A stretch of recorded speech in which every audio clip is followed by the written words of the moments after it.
Ok. Pessoal, oficialmente então dando início, queria deixar aqui primeiro com vocês uma frase que eu li agora no Instagram. Diz assim, eu acho que ela é um pastor batista americano, Steven Lawson. Essa frase diz o seguinte: se olho para mim, me deprimo. Quando olho para os outros, me iludo. Quando olho para as circunstâncias, me desencorajo. Mas quando olho para Cristo, me completo. Eu achei que tinha muito a ver com esse nosso momento, onde a gente não sabe mais para onde olhar, quem ouvir, o que pensar. Pastor Joe também sempre tem as suas palavras da manhã trazido aí algumas palavras que apontam nessa mesma direção, né? Eu vou pedir ao irmão de Maceió só que desligue o microfone enquanto não há fala, por favor, senão dá uma interferenciazinha aqui. Acho que mas vou fechar aqui. Só o microfone, né? Então, pessoal, assim, eu estou gravando este encontro virtual. Dessa vez eu espero que também a minha voz saia gravada, que eu tentei acertar a configuração. Esse encontro foi divulgado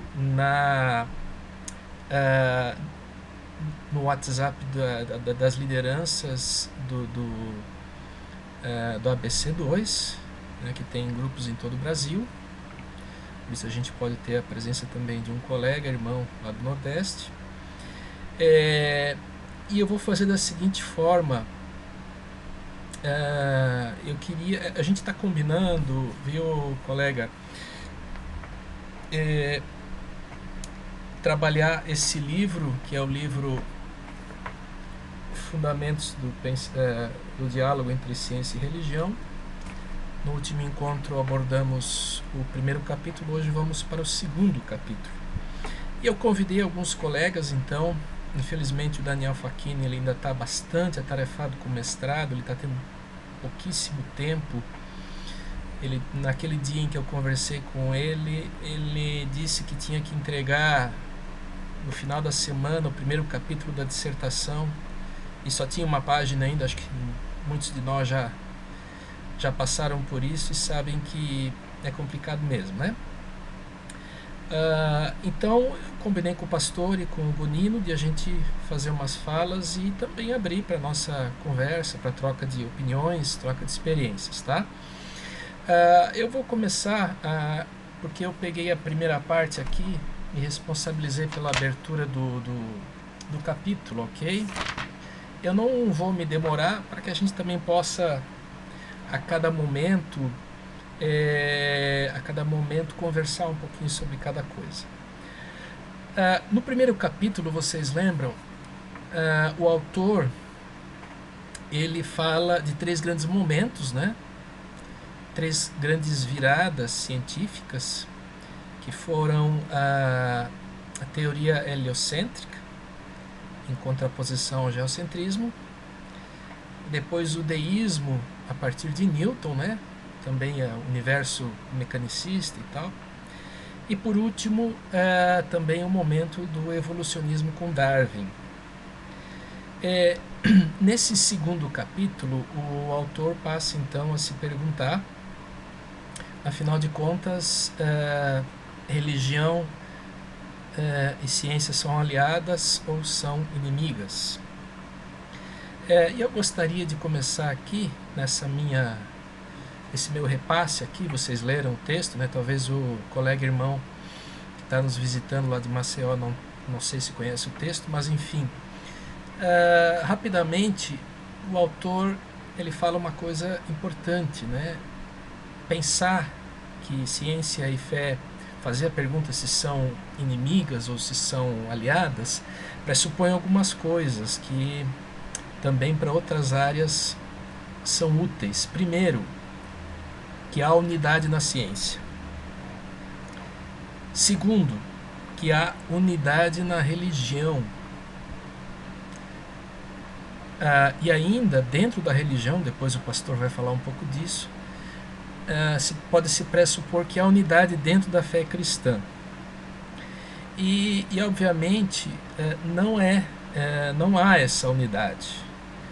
Eu sou da área da música e uma grande autora de educação musical escreveu um livro. O livro chama-se Música, e entre parênteses um S, Músicas e seu ensino, porque aquilo que nós concebemos como música aqui no Ocidente é uma coisa, em várias tribos ainda hoje existentes, né, nos cantos aí do mundo, concebem música como outras coisas diferentes da gente. Eu acho que isso vale também para ciência e religião. O autor questiona essa unidade. Ele menciona vários autores, eu não vou trazer aqui. Ele fala de Marx, né? Freud. Para Marx, a religião é o ópio do povo. Para Freud, a religião é nossa projeção dos conflitos com o nosso pai. Agora, pensando nisso, e aí eu já abro para os comentários iniciais de vocês,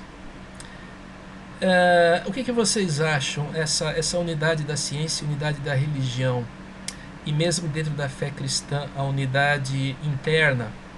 Como que vocês veem essa questão hoje, no nosso Brasil? E eu vou fazer esses comentários aqui na ordem, talvez começando pelo Gonino, depois o pastor Jô e depois o nosso amigo de Maceió. Pode ser? Pode ser. Eu só queria dizer ali, Daniel, que eu acho que o Cláudio passou ali no WhatsApp pedindo para convidá-lo. Eu copiei o link e mandei lá, não sei se é o mesmo funcionamento. Pedi para ele entrar ali. Isso é. Uhum. Né? O e-mail dele. Isso. Uhum. Eu acho que ele disse que estava um pouco lento ali, mas já deve entrar daqui a pouquinho. Tá. Bom, em relação ao que você coloca, dessas unidades, eu acho que a sua fala em relação à música é bem interessante, porque eu entendi esse capítulo como uma forma de... É quase que ele está preparando o terreno, né? Para poder fazer umas discussões um pouco mais profundas. E isso é muito importante. Ele está delimitando alguns pontos ali, porque justamente essa unidade ela é muito complicada. Ela é muito difícil de se encontrar. E ele faz uma coisa muito interessante que a gente faz muito na biologia, que é a classificação. Né? Então, primeiro ele classifica, né, como uma forma de organização, e isso é muito importante, isso ajuda muito a organizar a nossa linha de pensamento ali, para a gente entender que essa unidade, por mais contrastante que seja, né, embora nós sejamos o corpo de Cristo, essa unidade ela é refletida de diversas formas.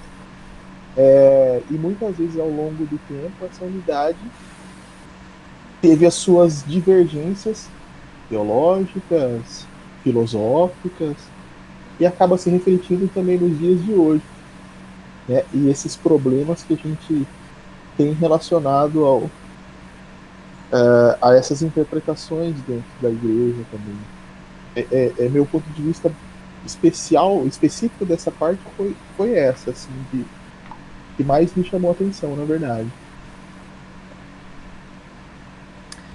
Pastor?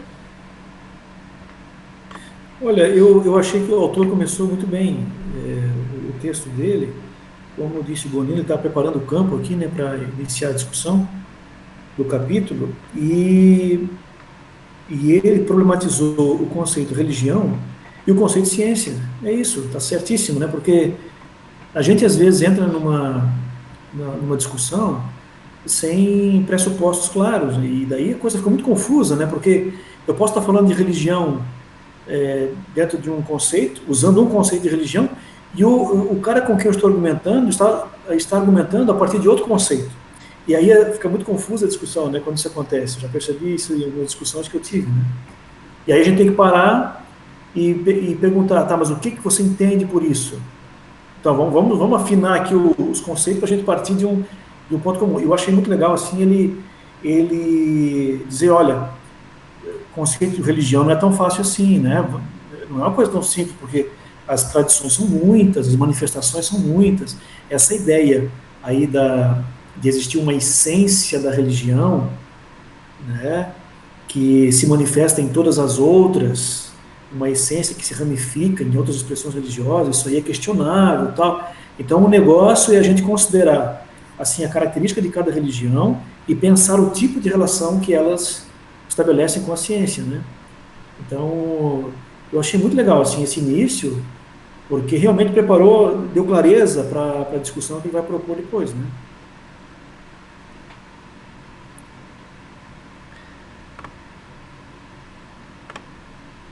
Opa.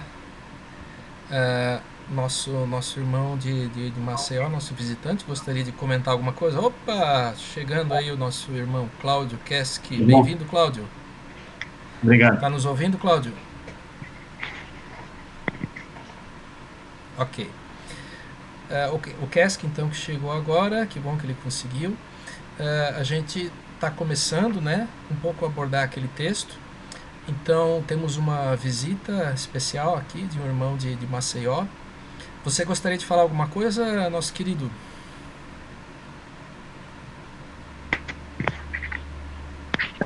Tá me ouvindo? Estão me ouvindo, não? Nesse caso, falaria da coisa do pluralismo, né, religioso, né?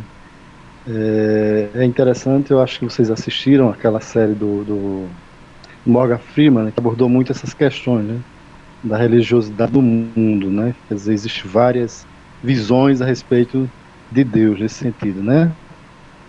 Então, é por aí o caminho, né? Eu acho que esse ponto é importante para tratar o quadrado desde, né? Eu acho que é por aí. Ok, obrigado. Ah, ok, eu vou seguir mais um pouquinho adiante. E logo eu vou pedir para o pastor fazer a inserção dele. O autor, logo em seguida, ele passa a falar de religião, né? O Gonino bem colocou, ele está e o Jô, acho que o pastor Jô, acho que foi bem, sacaram essa ideia, né? Ele está meio que como se fosse uma tese ou dissertação, ele está primeiro definindo um pouco os termos, né? E os conceitos. E o autor questiona os conceitos de religião, na verdade. O McGrath questiona essa suposta neutralidade nos conceitos de religião. Veja, eu não estou aqui ainda falando de fé cristã, estou falando de religião. O autor afirma que não há essa neutralidade e que, na verdade, os grupos vão também buscar os conceitos que se adequam às suas intenções.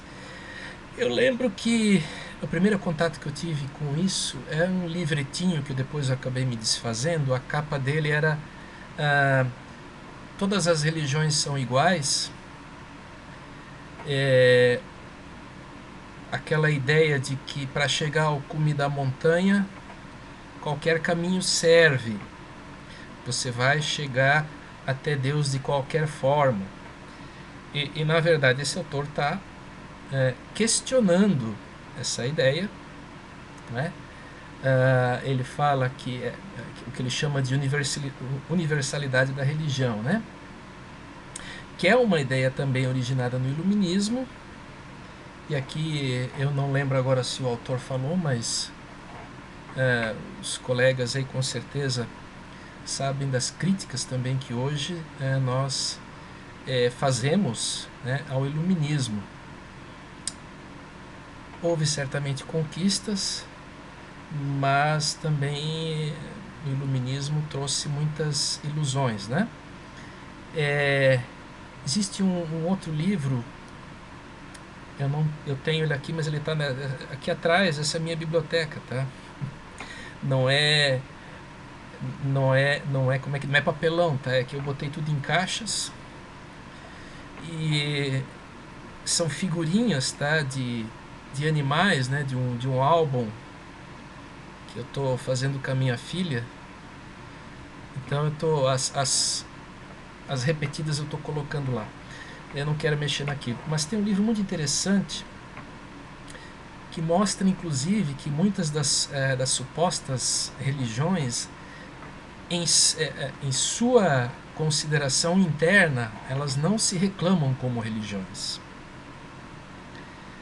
O budismo, por exemplo, não mexe com os conceitos de salvação, são outras coisas, não religião no sentido que a gente pensa. O autor, inclusive, ele fala um pouco que talvez seria melhor respeitar, no final das contas, essas diferenças do que tentar homogeneizar tudo num conceito. Agora, existe uma coisa em comum, e aí também concordo, eu diria que é a busca pelo transcendente, não é? E aqui o autor fala assim, né, que envolve crenças e comportamentos relacionados com o mundo sobrenatural de seres divinos ou espirituais. Nem todas, eu diria, mas uma boa parte delas mexem com essa questão da transcendência. Tem os seus diversos deuses e tal, que são criaturas que estão além desse mundo natural, do mundo físico. Eu vou prosseguir um pouquinho mais, gente, porque eu estou sempre com medo aqui do tempo, e depois eu vou abrir para mais uma rodada de comentários, tá?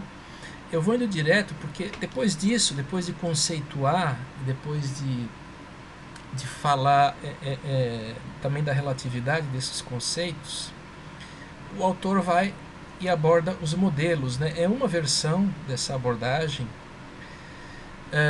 Tem outros livros que daí dissecam mais essa abordagem dos modelos, né?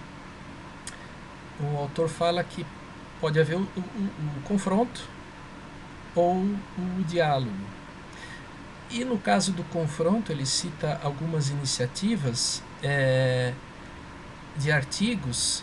Um foi em 1874, outro em 1896, né? Eles estão disponíveis ainda hoje para quem quer que tenha vontade de ler,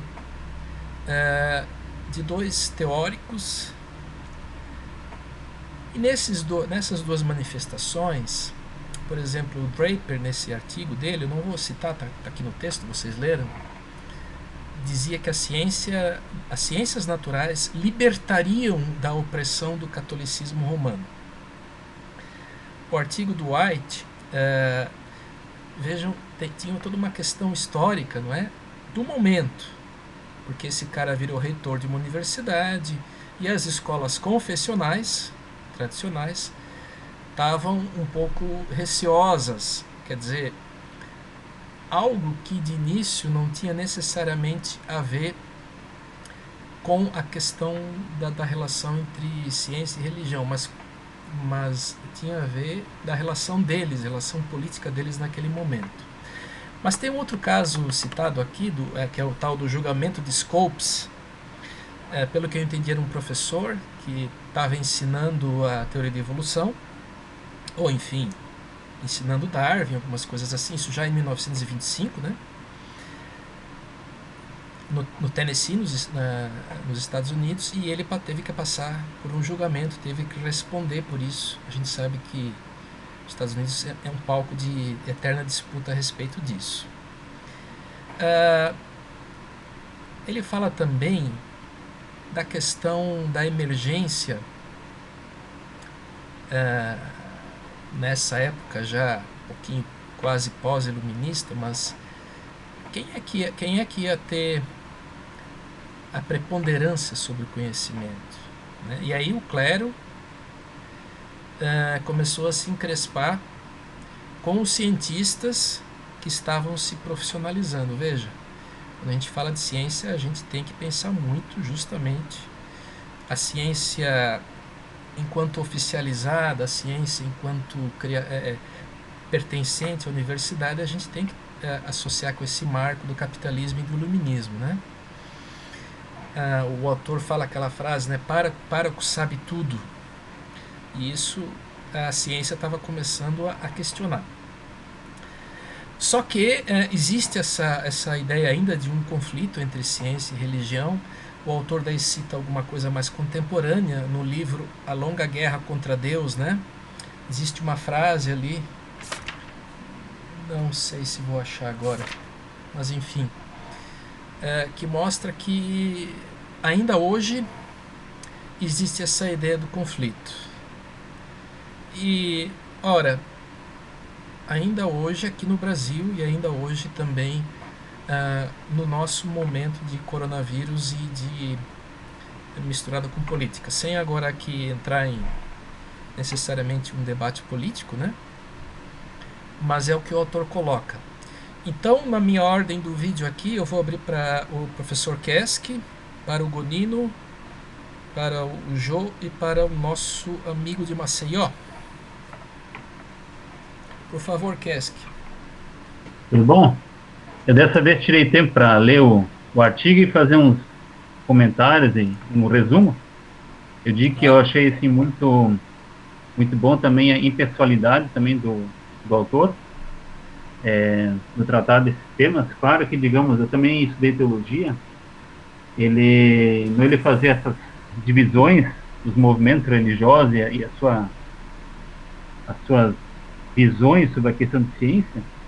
A gente faz um exercício até onde que a gente se enquadra, né? Então, até achei interessante que em dois mais ou menos me enquadra e faltou um, que seria, quando ele coloca a questão do, não sei se vai abordar lá mais para frente, né, do evangelicalismo. Ele não aborda assim, não sei de quando que é a data desse livro, não cheguei a pegar a parte inicial. Ele, digamos, não separa toda a questão pentecostal, né, neopentecostais e tal. Mas isso, digamos, seria interessante se ele abordar, ou não sei que data que foi feito esse livro.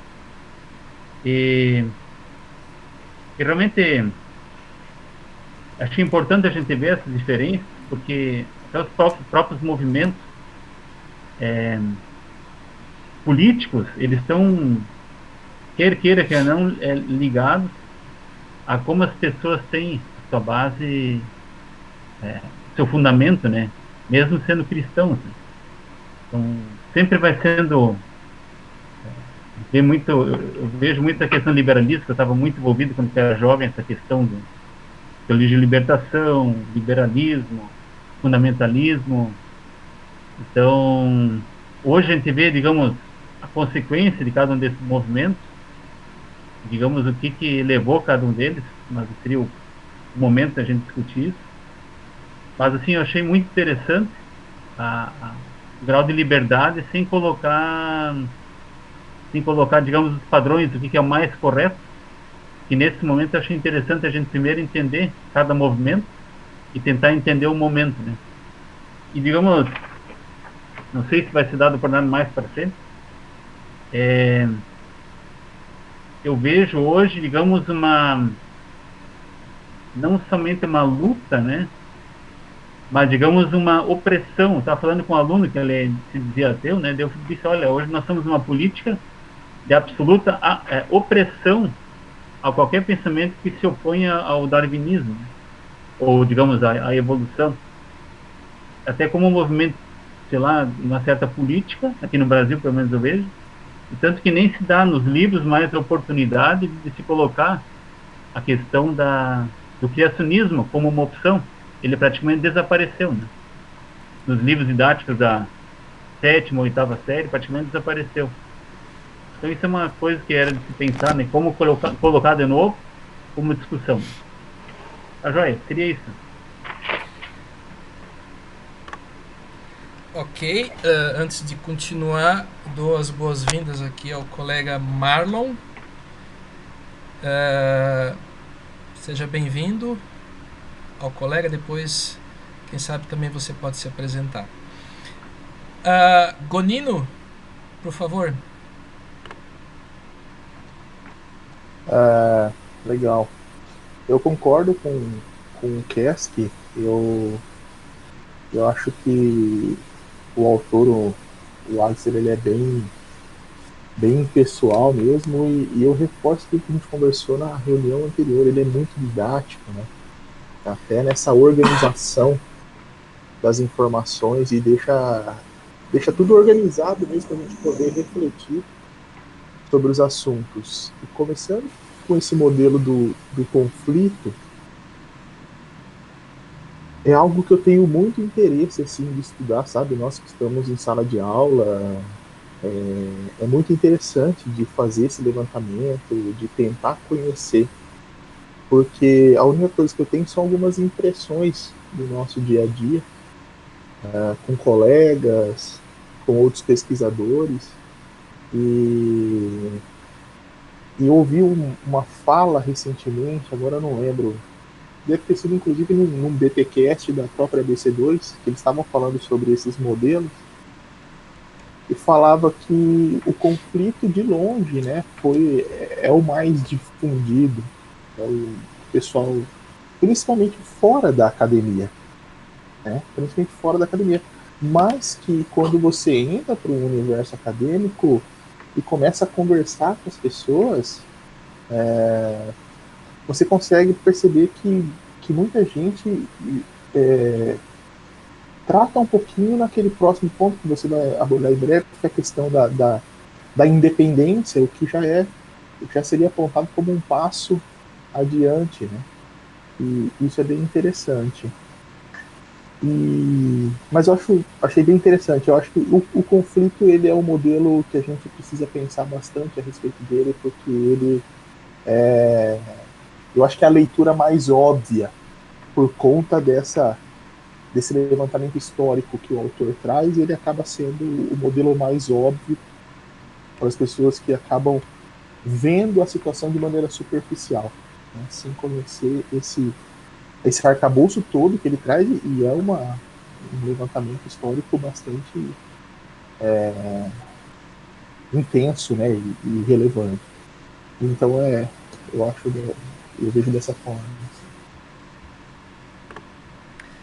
Pastor Jô.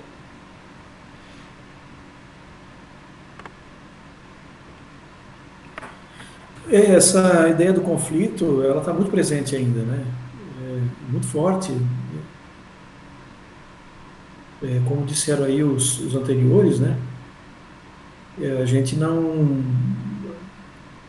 tem uma alternativa para isso aí por enquanto, claro. Eu, por exemplo, sempre achei que o modelo ele tem que ser repensado, mas eu nunca parei para ler, pensar e construir uma visão que possa superar essa ideia do conflito, né? Então, a impressão que eu tenho é que a gente está vivendo ainda no século XIX, né? Em termos de relação ciência e religião, nós estamos ainda no século XIX. A gente ainda não parou assim para pensar, e até, eu acho que eu falei isso em outros encontros, né? E até ajudar a galera que está na universidade, aí me preocupo muito com esse pessoal que vai para a universidade, e lá a fé deles é detonada. Eles chegam lá e eles passam com um rolo compressor, né, por cima da fé do cara, né, dos alunos. E talvez se tivessem tido uma formação voltada para essa relação ciência, religião, até onde vai uma coisa, até onde vai outra, talvez o prejuízo não fosse tão grande, as consequências depois, né, não viessem também com tanta força. Né? Enfim, eu acho que o nosso encontro aqui é bem legal por isso, sabe? Vamos superar aí o século XIX. Colega Marlon, se estiver nos ouvindo, eu gostaria de se manifestar, se apresentar. Opa, meus amigos, boa noite. Eu estou evitando falar, né, porque meu filho está aqui, ele está fazendo um pouco de barulho, mas eu sou o Marlon, certo? Eu sou co-líder aqui no grupo de Salvador, Bahia, e aí eu vi tua postagem lá no grupo, e aí eu vim acompanhar para poder aprender com vocês também. Esse tema, acho que é a questão do mito do conflito, Bom, eu tive a oportunidade de aprender um pouco, né, com o Tiago. Ele apresentou alguns materiais, como o livro Galileo's Ghost to Jail, né, que é um livro muito interessante para se refletir a questão do mito do conflito, que até então, no meu conhecimento, eu entendia que, de fato, a Igreja Católica havia prendido, né, o Galileu por conta de divergências no que diz respeito à ciência e religião. E aí, pelo apanhado histórico, é apresentado lá os fatos, e aí mais uma coisa que é colocada na gaveta do mito do conflito. E há também um mapeamento, né, daqueles propagadores, o Bloom, né, se não me falha a memória, e o seu outro coagente, e eles de alguma forma conseguiram, por conta de algumas divergências com a igreja, por exemplo. Acho que como eu cheguei atrasado, não sei se você já falou sobre a questão dos fundamentalistas e da nova teologia, não? E da nova teologia, que de alguma forma eles contribuíram, né, com essa questão do mito do conflito, tendo em vista também o julgamento do macaco, né, que é o clássico para poder se utilizar como rolo compressor, como o colega anterior aí se utilizou, né, da fala para argumentar. Então, eu penso que esse tema é um tema muito, como eu posso dizer, muito necessário, certo? Só que eu não consigo enxergar nesse momento uma via alternativa para a gente poder de fato superar isso. É complicado. Não é. Obrigado pela fala bem breve. É isso, meus amigos. Estou aqui para aprender com vocês. Ok. Como o grupo ainda é iniciante, a gente não tem assim tanta gente, né? Então a gente tem tempo de que todos possam participar. Nosso colega de Maceió, por favor, gostaria de comentar?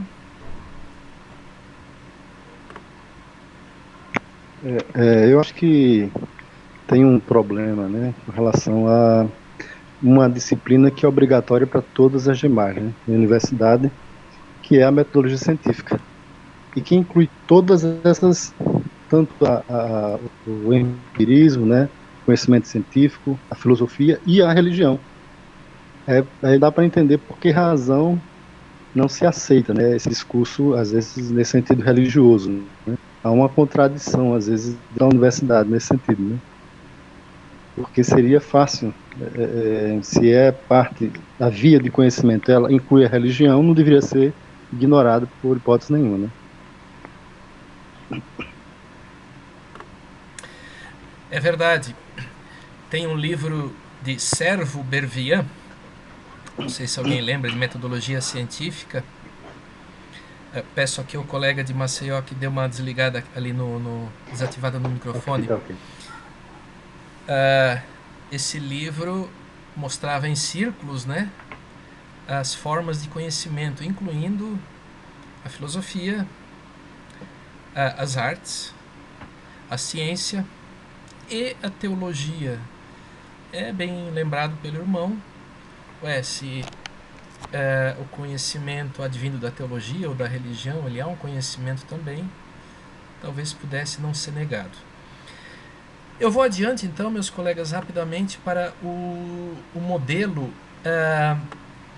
os modelos de diálogo, e eu encerro aqui essa parte inicial para que depois o pastor Jô possa comentar um pouco. São duas propostas, né, duas classificações. Ele fala que nos modelos em que existe diálogo entre ciência e religião, então pode haver uma convergência, ou seja, onde a fé cristã se acomoda, se abre, partindo de um pressuposto interessante. Onde há verdade, tem de haver Deus. Onde há verdade, não tem como não haver Deus, porque Deus é o Deus da verdade. Então, se a ciência consegue demonstrar alguma coisa, não pode ser uma coisa contraditória à fé, porque se ela passa a ser aceita, claro que isso é uma questão que daí nós vamos entrar na filosofia da ciência, na própria filosofia, nos conceitos de verdade, mas eu prefiro me ater aqui àquela que diz assim que a verdade é a melhor descrição dos fatos, é a melhor interpretação, ou aquilo que em conjunto a gente consegue perceber como a melhor descrição dos fatos. E também há a postura de distinção. Quando eu tive a disciplina de estética na especialização, eu tive aula com o professor Marcos Miller, que é um filósofo, professor de filosofia da UFSC. Foi uma experiência complicada, porque o cara é um grande filósofo e tal, ele foi debulhando filosofia e eu tentava meio que em vão acompanhar. Mas ele também pensava isso, que religião e ciência são dois círculos que não têm interpenetração, eles são estanques, né? E aqui entra a posição do Barth, depois o pastor talvez possa, que conhece um pouco mais disso, né? Da neo-ortodoxia, que tinha essa oposição àquele momento do liberalismo protestante. Ele dizia que as ciências naturais não exercem influência alguma para a religião. Dá para coexistir, mas não há interpenetração. E eu queria deixar para breves manifestações dos colegas, talvez agora um pouco mais breves, porque a gente ainda tem que caminhar, como que vocês veem na atualidade, se vocês conseguem visualizar modelos de convergência e distinção hoje em dia. Professor Kesk, por favor. Eu estava lendo alguns livros sobre a questão do evolucionismo e o criacionismo em si. Bem interessante aquele introdução ao criacionismo, que não é um físico, agora me esqueci. E ele coloca, em primeiro lugar, eu também vi numa fita também, algo nesse sentido. Quais são os pontos convergentes? O que geralmente, quando o conceito público, ele é totalmente distinto uma coisa da outra. Mas ali ele coloca que uma das coisas importantes é primeiro colocar o que é convergente e depois comentar, se for necessário, o que é divergente. Então, talvez esse um modelo, mas, digamos, possibilitar, como eu tinha falado antes, que seja uma alternativa à própria, de alguma forma, a criação, que eu vejo um dos principais pontos hoje que formam um embate. Mas, se não, digamos, se for ver até outras religiões, a gente vê que uma aceitação de um Deus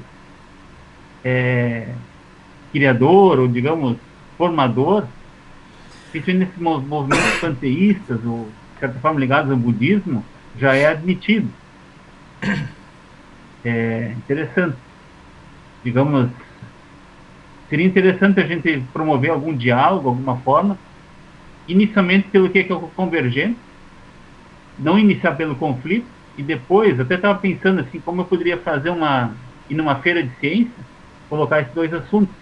Talvez estudar bem as partes que são convergentes, e depois, por final, colocar o que pode ser divergente. Isso seria, digamos, algo que eu vejo seria interessante. Poderia começar por isso ali. Ok. Gonino, essa é tua área, né? Criação. Essa é a minha área.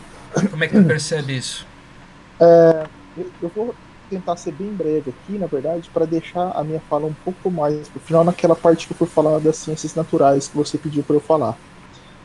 Eu acredito que o Kesk apenas estava falando a respeito, acho que do livro do professor Adalto Lourenço, talvez, né, a respeito do criacionismo, mas eu gostaria de salientar a respeito daquele livro que saiu recentemente, não lembro, se não me engano foi a Thomas Nelson, se não me engano, mas eu sei que foi em parceria com a ABC2, que fala das origens, as 4 visões cristãs sobre as origens. É fundamental, é muito interessante, porque eu percebo até que o Kesk gosta bastante desse assunto.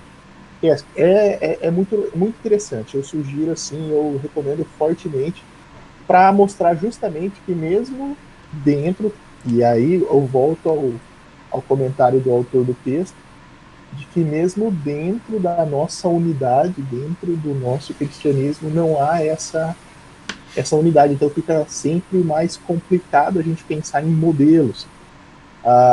Mas que a BC2 ela vem justamente nesse sentido de romper aquilo que o Marlon comentou, né? Aquela questão do conflito.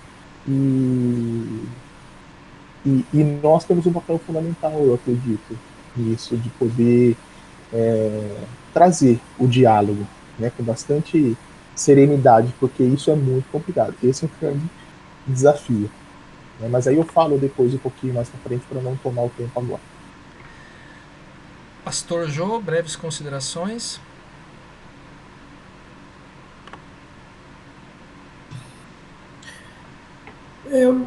Aquilo que eu já havia dito, né? A gente nós não temos assim eu pelo menos me sinto muito perdido, né, em relação a isso aí. Eu tenho até um livro lá em casa, eu esqueci o nome do autor. E o autor ele fala por que a evolução não é compatível com a fé cristã. Então o livro dele basicamente é formado por essa proposta, razões justificativas para não se aceitar a evolução, né? Ele vai dizer que não existe compatibilidade, que são coisas que não podem ser pensadas de forma harmônica, elas precisam estar separadas. Aquilo que você falou, Daniel, que a ciência, nesse momento, nesse tema, pelo menos, ciência e religião, elas não se relacionam, né? Elas apresentam posições inconciliáveis. Não, a fé cristã vai dizer que Deus criou o homem e a mulher, e a evolução vai dizer que os seres vieram de um outro processo, né? Enfim, eu acho que o legal aqui é a gente debater esses assuntos e procurar compreendê-los, né? Lembrando da estratégia aqui do autor, eu acho que é muito importante a gente definir primeiramente esses conceitos, né? Por exemplo, o conceito de evolução, né? A gente teve aula com o Bonino, uma aula maravilhosa que abriu minha cabeça em relação a algumas coisas, né? Então, acho assim, muito importante a gente ter em mente os conceitos primeiramente, sabe? O que é evolução, o que é ciência, o que é religião, o que é fé cristã, né? Acho que talvez muito da nossa dificuldade esteja justamente no fato de nós não sabemos com clareza o que é fé cristã, certo? E é por isso que às vezes o diálogo fica tão tenso, tão difícil, né? Porque a gente não consegue partir de conceitos claros, né? Então, talvez me sinta um pouco perdido por conta dessa falta de clareza em relação a alguns conceitos, né? Ok.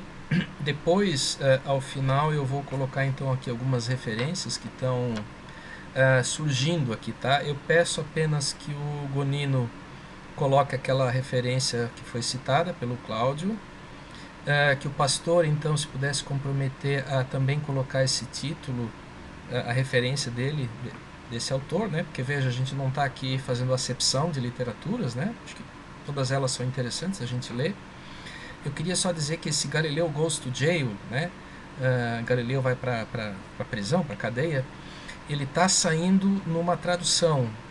Ele tem uma tradução portuguesa já, mas na reunião de liderança foi comentado que ele vai sair em português brasileiro, tá?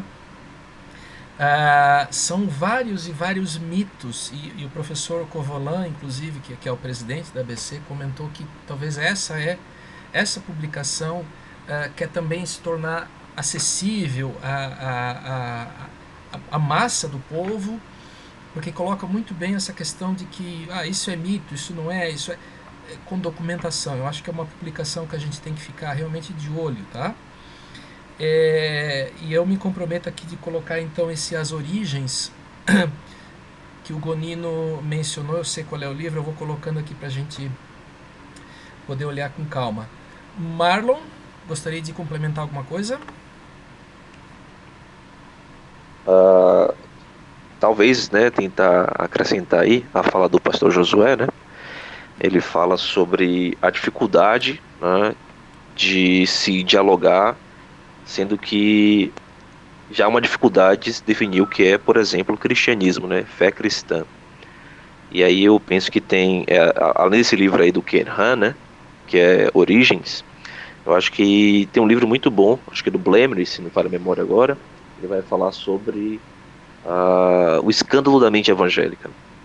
É que não há uma mente evangélica. Então, inicialmente, é necessário se construir cosmovisão. Né? E cosmovisão não é uma coisa que se constrói porque eu li um livro ou dois. Né? Isso demora alguns anos para a gente conseguir perceber que existem cosmovisões que estão em conflito, que na verdade é o tema, são cosmovisões em conflito e não a fé cristã e ciência em conflito. Né? Seria muito interessante aí acrescentar a fala inclusive do Hermann Doivert, quando ele fala sobre a questão das esferas de influência. Né? Ele é de alguma forma influenciado ali por Kuyper, enfim, e ter a ideia de onde começa e onde termina cada esfera de atuação é interessante para a gente, por exemplo, não olhar para a Bíblia como um livro científico, que é inclusive uma das argumentações bem acentuadas, né, das pessoas que não acreditam nas escrituras e tudo mais, porque eles tentam utilizar a Bíblia como livro científico, e ela é uma narrativa, né, uma história, e ela não tem a pretensão de ser um livro científico, apesar de a gente encontrar algumas coisas que são sim verificáveis, né, tanto arqueologicamente quanto em um outro sentido empírico, né, da ciência. Mas eu gostei muito da fala do pastor aí, né, é interessante a gente ter de fato uma cosmovisão cristã, né, olhando para a ciência, para a realidade como um todo, a partir daquelas aqueles 4 pontos principais que unem a fé reformada, pentecostais, enfim, que é a questão da criação, queda, redenção e a restauração de todas as coisas. Eu acredito que esses pontos que a gente tiver bem em mente para olhar toda a realidade, a gente consegue ter um bom recorte, uma boa leitura das coisas. Colega de Maceió, eu não decorei teu nome, gostaria de acrescentar?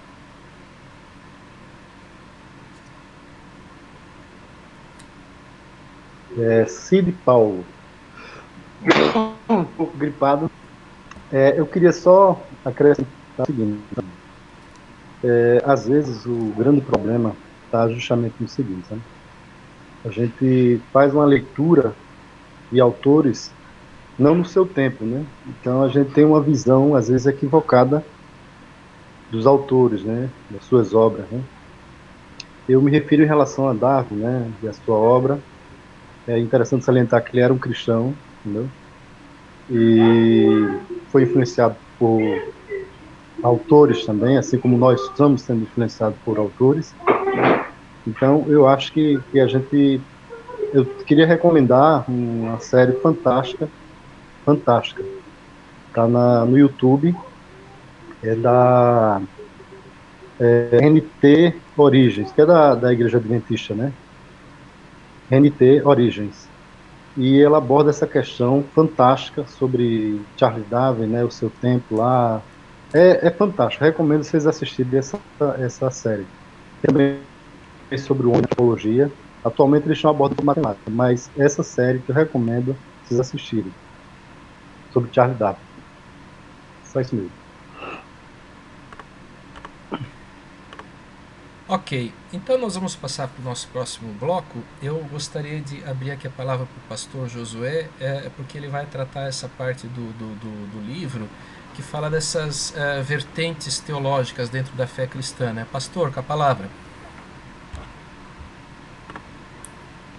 Eu lembro de um colega que fez doutorado em teologia, e aí ele foi fazer um estágio na Alemanha, e aqui no Brasil ele se achava liberal, né? Ele se achava assim, liberalzão e tal.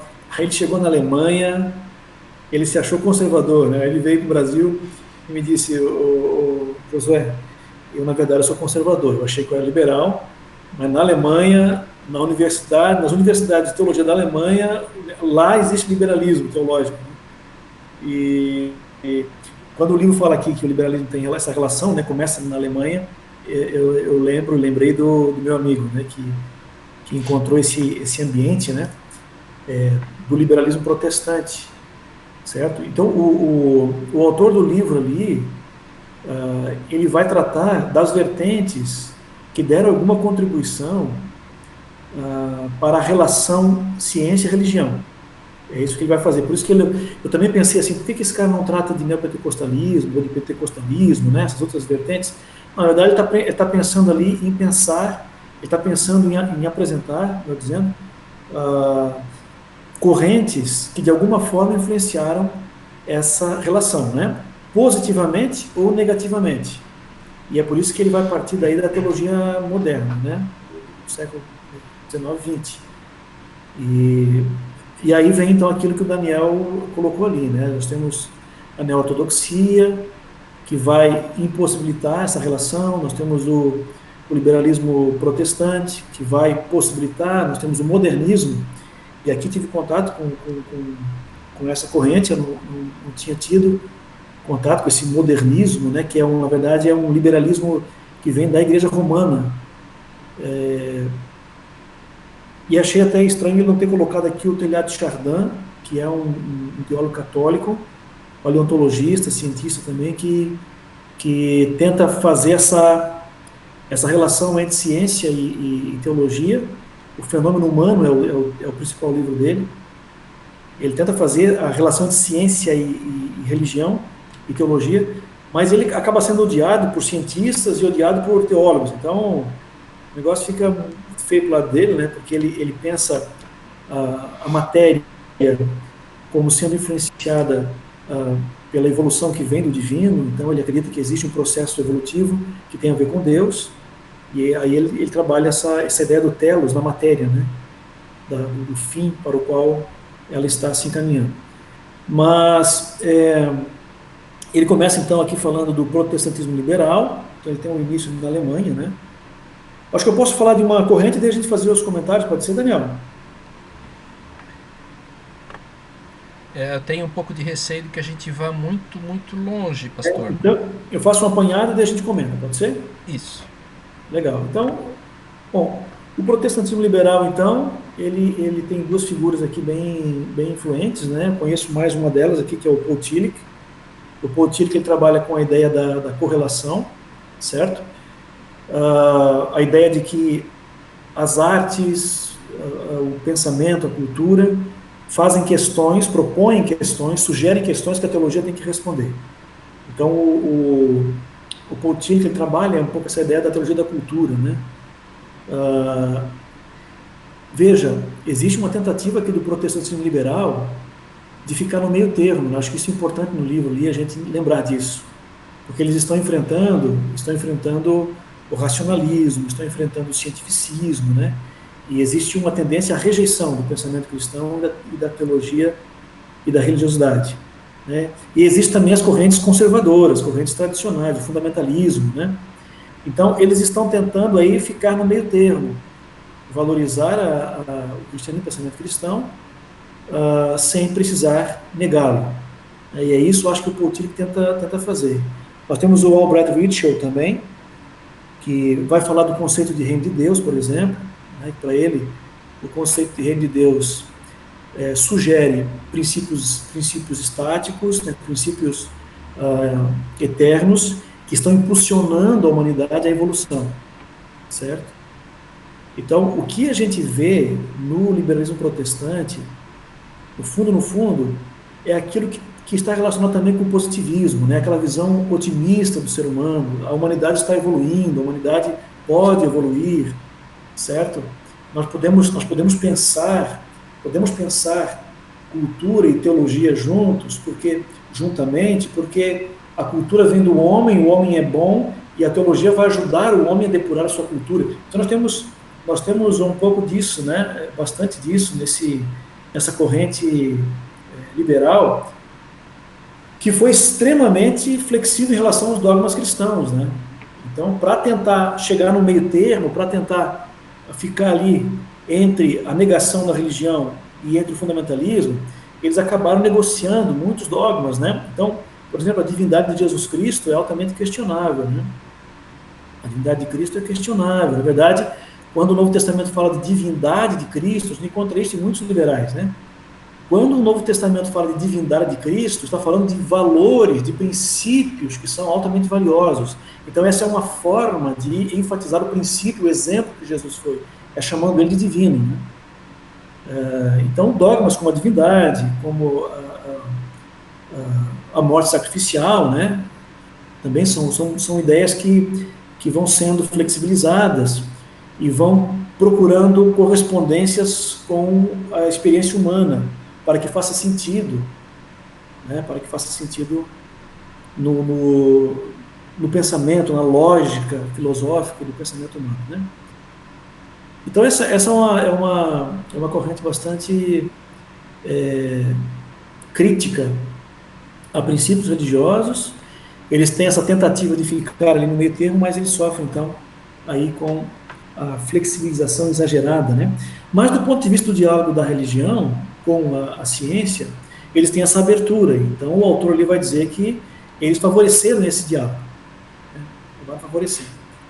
E aí, nós temos uma reação aqui, aliás, temos o modernismo, ele vai falar do modernismo, né, que é aquela tendência liberal aí do romanismo, do catolicismo, e ele vai falar uma coisa que me faz entender daí o Teilhard de Chardin, né, que ele vai dizer que esse pessoal, os modernistas ali da cultura romana, né, do contexto romano, católico romano, eles começam criticando o Harnack, o von Harnack, né, porque ele propunha a separação entre o Jesus histórico e o Jesus dos evangelhos, e eles começam rebatendo as ideias dele, mas eles acabam fazendo muitas concessões à leitura crítica da Bíblia, e isso gera uma reação muito dura na Igreja Católica, né, por parte dos mais conservadores, tal. Mas aí vem a contribuição deles para o debate, a relação entre ciência e religião. E a contribuição deles é aceitar o processo evolutivo como um processo criativo, um processo da inteligência divina, né? Parece que é isso que ele vai colocar ali. Então, os modernistas católicos, eles veem com simpatia o processo da evolução e acreditam que nele estava a mente divina produzindo esse processo. Então, não é um processo casual, mas é um processo de condução da vida que provém e que se inicia na mente divina, né? Então, essa é uma contribuição que ele vai dizer ali que acontece, né? Até ele cita ali o Henri Bergson, que é um cara que eu não sabia que mexia com isso, eu lidei com esse cara num outro contexto, e o cara mexe com essa coisa da evolução criativa, né? Achei muito interessante, ali a citação dele, não sabia que ele mexia com isso aí. E aí a neortodoxia do Karl Barth, né, ou a dialética, a teologia dialética do Karl Barth, do Emil Brunner, né, eles vão fazer aí um contraponto ao protestantismo liberal, certo? Por que neo-ortodoxa? Porque Barth, ele bebe em Calvino, Lutero, né, então ele tenta fazer uma releitura da ortodoxia. E por que dialética? Bom, essa ideia vem de um comentário que ele escreveu sobre Romanos, e publicou em 1919, e nesse comentário ele propõe uma separação radical entre tempo e eternidade, entre o homem e Deus. Deus é o totalmente outro. Então, não tem como a gente fazer relação, é isso que você falou, Daniel, antes, né? Não tem como a gente fazer relação, porque a teologia, ela trata da revelação, que é Jesus Cristo.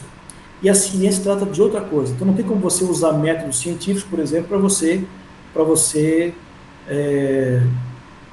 produzir teologia. Porque a teologia é uma resposta à revelação. E aí vem a encrenca também do Barth com o Paul Tillich, né? Porque Paul Tillich dizia que a teologia dá respostas à cultura, e o Barth vai dizer, não, a teologia, ela dá resposta à revelação, é uma resposta à revelação. E aí surge um debate muito interessante que a gente fica sem saber concordar com quem, né? Porque os dois são muito convincentes.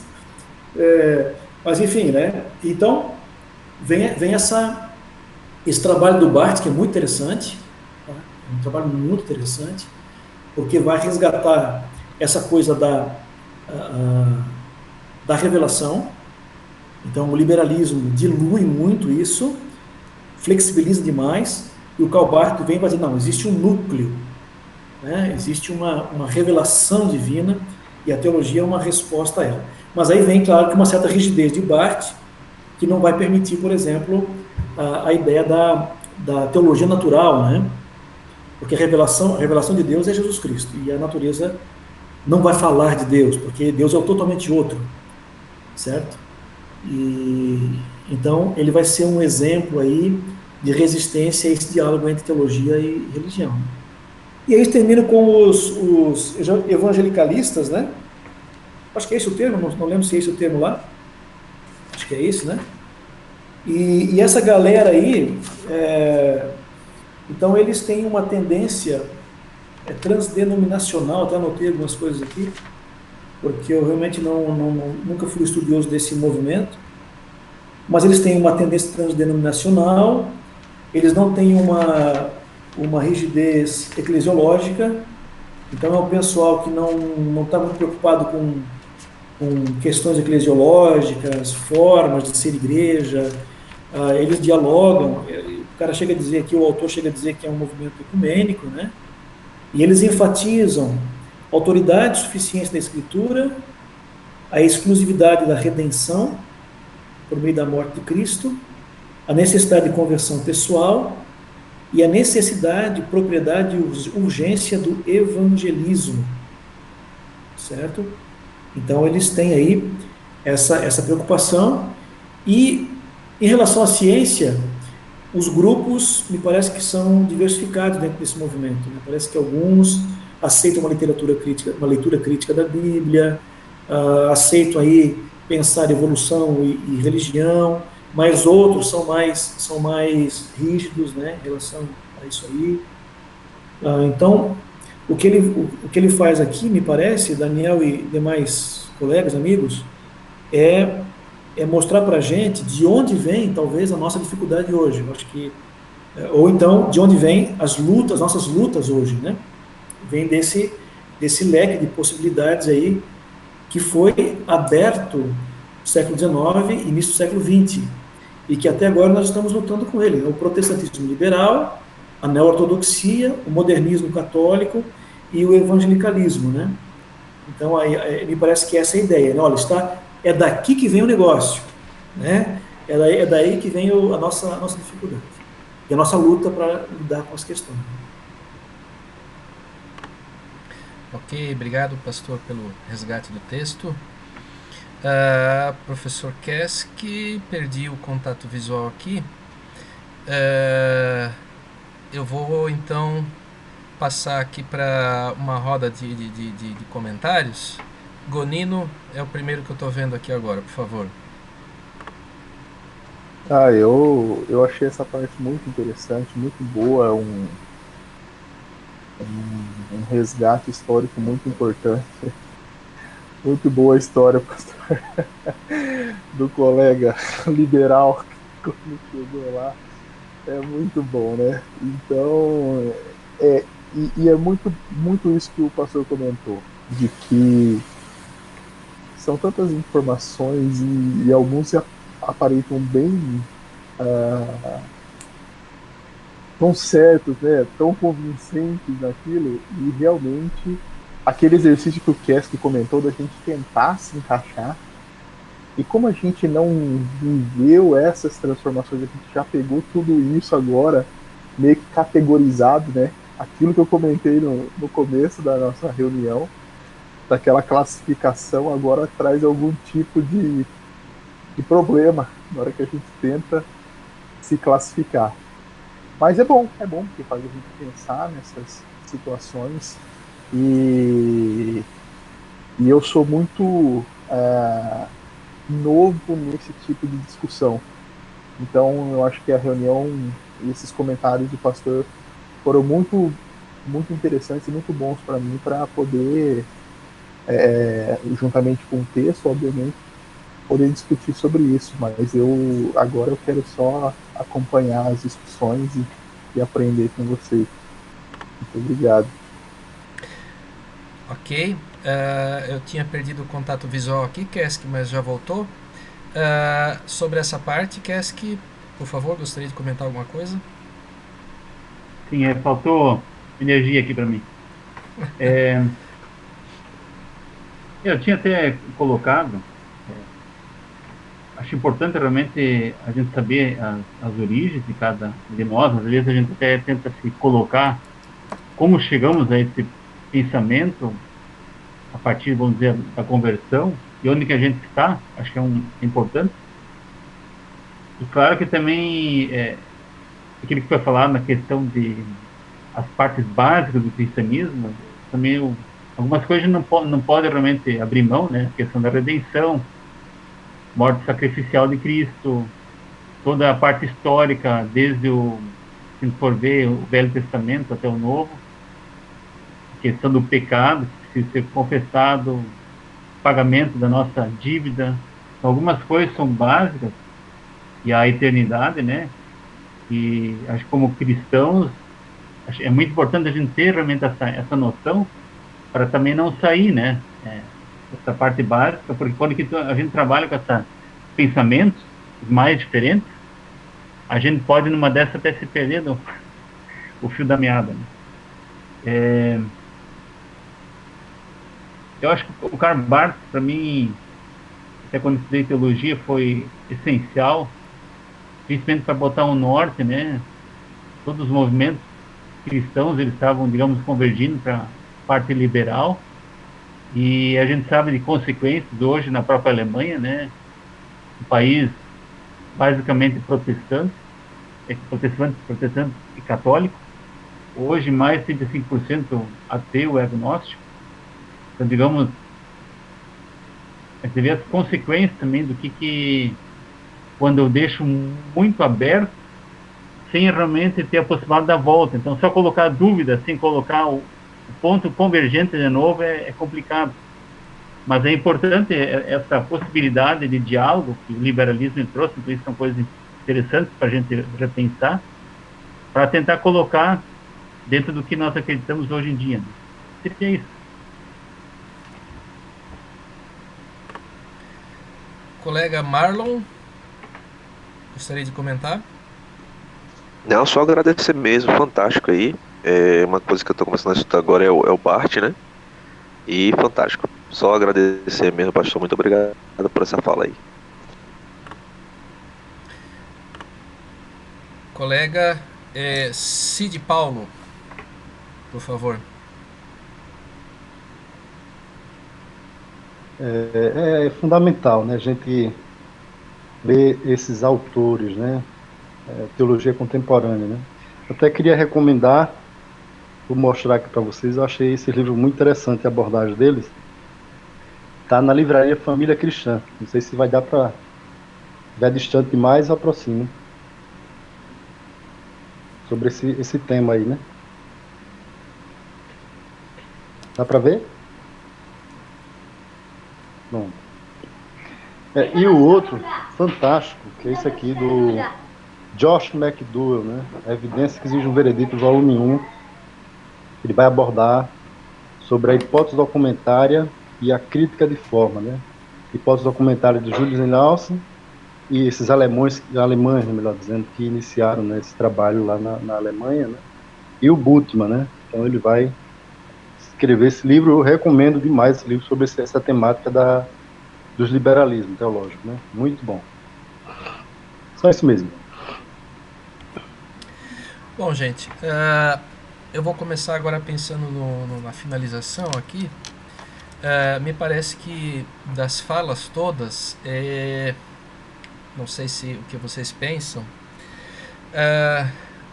o autor pretendeu estabelecer as bases conceituais para o que ele vai tanto trabalhar depois no livro, mas também, como bem disse o pastor, para que a gente possa se compreender. Vou falar rapidamente de uma experiência minha, né? Porque eu nasci no meio luterano, mas participei até o divórcio, que eu tive, infelizmente, que passar, na Melk, mesma igreja do Kesk, né? A Melk aqui no Brasil é uma vertente também de confissão luterana, mas bebendo também do pietismo de Bengel, né? Corrente pietista. Algumas coisas eu aprendi também na igreja, depois passei a questionar, né? Hoje, na verdade, eu acabei passando por um grande movimento de volta. A gente se torna crítico de algumas coisas que a gente acha legalista, que a gente acha fundamentalista. E eu gosto da analogia do elástico, né? Porque se você tem um elástico esticado, você puxa ele para baixo, na hora que você solta ele não volta para o equilíbrio, ele primeiro vai lá em cima. E eu já conversei com outras pessoas que passaram por esse movimento. É bom, é saudável, mas é importante também fazer esse retorno a algumas coisas. Nas conversas que eu tive com o pastor Jô também sobre essa questão da exegese histórico-crítica, né, que foi tão fundo, tentando desmembrar o texto bíblico em tantas partes, em tantas explicações, que passou a ficar difícil também conciliar com a fé cristã. Eu ficava, quando eu leio alguns textos desse, eu ainda leio hoje, acho que eles têm o seu papel, a gente fica pensando, daqui a pouco vão chegar na ressurreição de Jesus Cristo, que é a essência, a base e a chave de leitura para tudo, tanto o Antigo Testamento como o Novo Testamento. E há sim esse risco, né? Então, eu tomei um contato com uma igreja que hoje eu considero que tem tanto vertentes, a Melk, dentro da sua escola de teologia, aborda todas essas vertentes, ela é aberta, né? Tem comunidades mais ou menos fundamentalistas. Passei, depois de um tempo, na época que eu frequentava a igreja presbiteriana de Rio do Sul, paralelamente com a Melk também, nós tínhamos na época um projeto muito legal que chamava Recantão, que era uma banda de música, eu tocava contrabaixo. Nós tínhamos um baterista batista, o Josué presbiteriano, duas luteranas,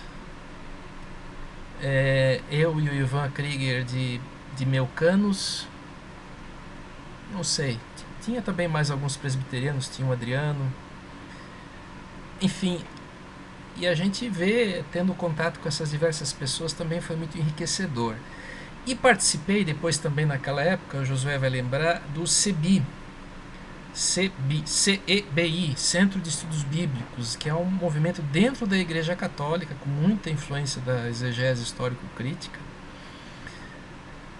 Quer dizer,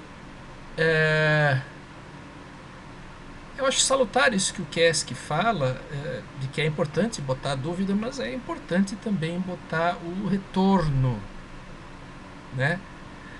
Mas, depois de passar por questionamentos de diversas correntes, algumas coisas a gente já não consegue mais responder da mesma forma. Elas ficam para a gente consegue conciliar, acomodar sem perder a nossa fé cristã, sem perder o fio histórico de criação, queda, redenção e consumação, que eu acho que meu irmão Klaus, que é professor de teologia, fala que é o fio vermelho, né? Vermelho porque tem no sangue de Cristo a sua centralidade. Importante a gente não perder isso, mas também assimilar as conquistas desse diálogo. eu penso que isso é importante. Então a minha pergunta talvez é, dentro desse, e aqui só usei a minha vida para puxar um pouco essa conversa, dentro dessas concepções não totalmente unânimes do que é religião, do que é ciência, dentro da emergência de diversos movimentos teológicos que o pastor trouxe,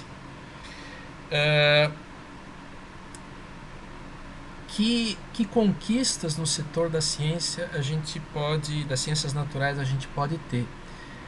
E de início, então, eu vou abrir para o Gonino, porque tem uma parte final do livro, né, que daí trabalha um pouco essa questão das ciências naturais, para ele trazer uma fala, já fazer os comentários dele, e depois a gente faz mais uma roda de encerramento de comentários. Gonino, tá contigo.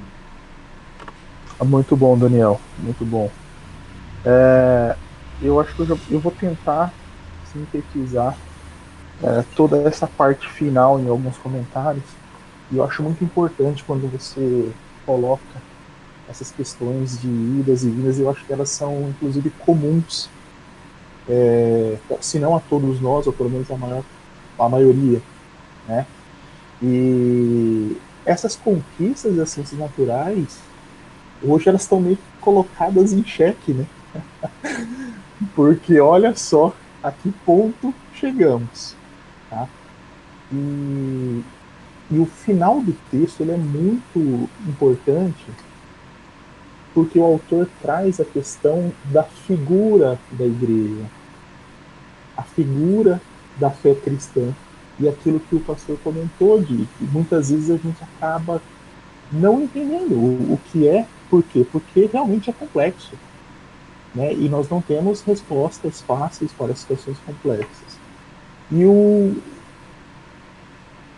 autor traz que nas ciências naturais tem alguns pontos positivos e alguns pontos negativos que estão relacionados com esse conflito, e mesmo com essa relação que há. E ele traz como um fator importante e negativo para essa relação o fato da igreja cristã figurar como a guardiã da tradição, e que muitas vezes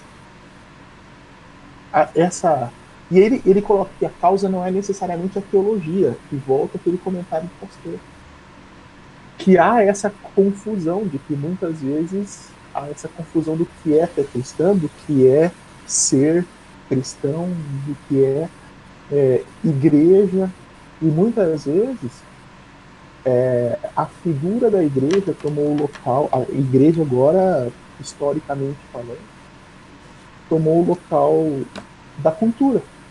E é muito importante que ele traz que a própria ciência simbolizava essa rebelião contra as restrições impostas pela cultura dominante. E no caso no Ocidente, porque ele está resumindo toda essa questão da Europa Ocidental, vai culminar na igreja, no cristianismo, na verdade, né? Assim como ele cita, por exemplo, um cientista árabe, a ciência representava uma rebelião contra os limites intelectuais impostos pelo islamismo. Um cientista japonês, relacionado ao antigo feudalismo. E assim vai até chegar nisso, e ele termina dizendo que não surpreende que as tensões entre ciência e cultura ocidental acabam se confundindo entre ciência e cristianismo. Ciência que é cristã. E mesmo para nós. Porque nós também temos, em alguns momentos, eu acredito, essa leitura, né? Porque a gente acaba vindo com essa leitura do conflito, e que a igreja acabou, sempre quis acabar com a ciência, e tudo isso ele tem que ser reconstruído. Toda essa imagem tem que ser reconstruída. E aí entra, e o que eu achei muito importante da sua fala, essa reconstrução está relacionada com essas idas e vindas que a gente acaba tendo no nosso na nossa vida, né? E quando eu li, me veio à mente uma analogia que foi feita pelo Jonas Madureira, naquele livro Inteligência Humilhada. Possivelmente não foi o primeiro a fazer analogia, não posso precisar, em que ele citava a questão do mito da caverna. E também vem de encontro com um comentário do Marlon anteriormente relacionado com a cosmovisão. Essas idas e vindas, o conflito ciência e religião vai afetar diretamente essa cosmovisão. E quando ele diz, a analogia que ele faz do mito da caverna é porque realmente entrou luz ali. O cara que estava ali na caverna, ele nunca tinha sentido aquela sensação, aquela luz, aquela iluminação, ou ele teve que se mexer, ele teve que sair do lugar, e ele estava há tanto tempo parado. Então tudo isso é doloroso. Essa transformação, a saída da caverna, tudo isso é doloroso. E aí, quando eu li isso a primeira vez, eu tive uma certa discordância parcial. Por quê? Eu sempre coloco que, às vezes, essa mudança de cosmovisão pode não ser dolorosa, ela pode ser libertadora, logo de cara, né? Então a gente tem os dois lados aí. Nós realmente encontramos cosmovisões ou pontos, né? Eu estou tentando resumir aqui, talvez não esteja utilizando os termos corretos, mas em alguns pontos a mudança, e quando ela chega, ela é dolorosa, né? Você vai ter que remoer, e como disse o próprio Marlon, é uma coisa que você não faz de um dia para o outro, né? É algo que você leva muito tempo refletindo sobre aquilo. Então isso me chamou bastante atenção, né? E já caminhando para o final, essa analogia vem de encontro àquela questão. Aí você tinha pontos centrais do cristianismo que eram atacados pelo, como por exemplo o geocentrismo, o próprio newtonianismo que ele chama, e o próprio darwinismo. Ele ataca, dependendo da forma como você enxerga e você encara algumas coisas, pontos principais. E aí, eu não sei se vale a pena eu ler, mas talvez eu leia um trecho aqui do livro, desse livro que eu vi essa semana também, o Bruno Mori Porreca, lá do grupo de Curitiba, fez uma fala. Pode ler, se não for longo, pode ler, por favor. Tá, não, é rapidinho. Esse livro é de um professor de psicologia, né, de uma universidade escocesa, foi lançado em 2016 pela Ultimato e em parceria com a BC2. E ele fala o seguinte: a razão de observar a história é que, se a levamos a sério, ela nos alerta vez após vez contra os perigos de forçar, na leitura dos dados, convicções que trouxemos de outras esferas do conhecimento, como a fé cristã. Então aqui ele está fazendo alguns contrapontos. A tentação de forçar uma leitura do texto da Escritura está sempre presente conosco. Fui lembrado disso pouco tempo atrás em um e-mail que recebi do teólogo N.T. Wright. Ele disse que achamos muito fácil permitir que as nossas tradições ecoem na superfície do texto que está tentando nos dizer algo diferente. E que, com muita frequência, a própria palavra bíblico foi reduzida a ponto de agora apenas significar de acordo com a nossa própria tradição que supomos ser bíblica. Então, é um conflito mesmo interno nosso. Eu vejo muitas vezes assim, porque isso é de uma complexidade muito grande. E a gente às vezes quer simplesmente sair disso. E para finalizar, né, ele vai depois trazer alguns pontos positivos, como estudar a natureza, estudar Deus. Para finalizar, o que me veio à mente quando eu li isso daqui, apesar de toda essa parte, e agora na fala do pastor, o tema que me veio, o termo que me veio à mente foi equilíbrio. Equilíbrio no sentido de que o pastor comentou na fala inicial dele sobre o meio termo ali, né? Mas não seria um equilíbrio naquele meio termo como foi colocado na época dos liberais, mas como uma forma científica mesmo, utilizando o ceticismo acadêmico, que é tão comum, que é tão necessário a um cientista natural, e agora eu estou puxando a sardinha para a ciência da natureza, e por natureza o cientista acaba por ter esse ceticismo, com a fé nas próprias hipóteses. Porque você propor uma hipótese nada mais é do que um passo de fé. Então, esse equilíbrio ele é constante na vida. E principalmente aqui que a gente está falando, nessa intersecção, nesse diálogo de fé e ciência. Né? Então, eu imagino que a temperança nessas discussões, como a gente está tendo agora, isso é muito bom, isso é muito bom, porque nós temos aqui vários pontos que são claramente divergentes, né? E nós temos temperança, e essa temperança eu acho que ela é a metodologia adequada para ter esse tipo de conversa que a gente está tendo aqui. Então, só quero agradecer e continuar esses momentos de aprendizado com meus queridos amigos aí. Ok, obrigado. Ressaltando aqui o que o colega Marlon falou, voltando a mim como exemplo, para mim foi um choque quando eu tomei contato com algumas ideias. Gênesis, por exemplo, pensar assim, não, eu não necessariamente preciso acreditar literalmente que Gênesis foi pensado para ser um livro de ciência e no começo realmente pode ser um choque, porque são dois mundos, né? Aqui, o termo cosmovisão acho que é bem acertado, que se chocam. E é um exemplo que no meu caso foi libertador, só para deixar. Não, justo. Para mim também foi libertador, porque eu vi que eu poderia crer dessa forma, isso não iria afetar a minha fé. Ao contrário, iria, com o tempo, fortalece. Pode sim representar para alguns que vão talvez questionando e não propondo as respostas, as devidas voltas, né? Pode sim ser um problema, mas pode para muitos ser libertador, sim.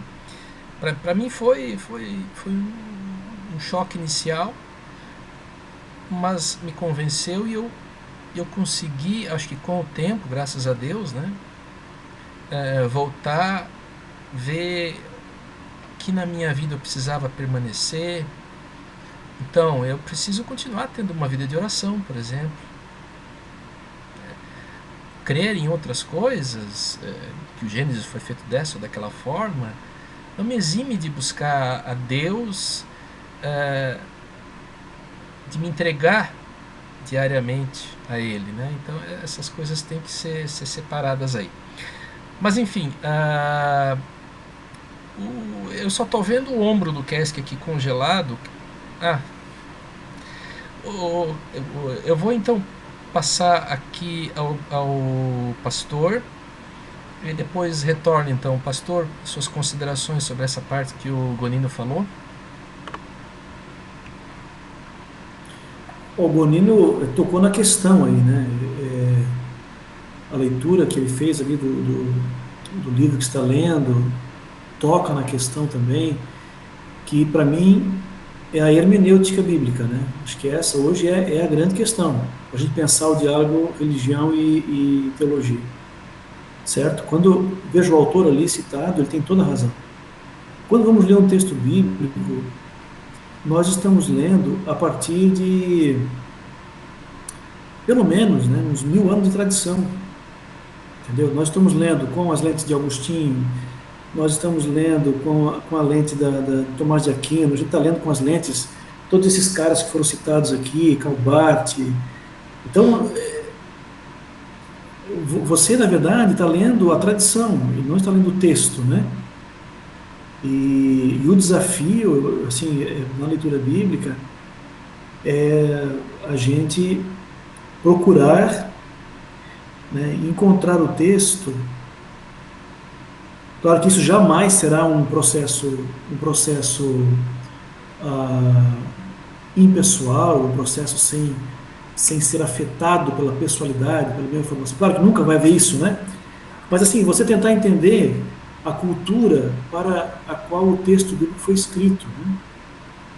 E aí vem a ideia de Calvino da acomodação. Então, para Calvino, ah, Deus fala de forma acomodada, Deus se acomoda. A palavra dele é uma palavra que vai se acomodar à capacidade humana de compreender, né, a sua vontade, o seu querer, o seu projeto, para a história.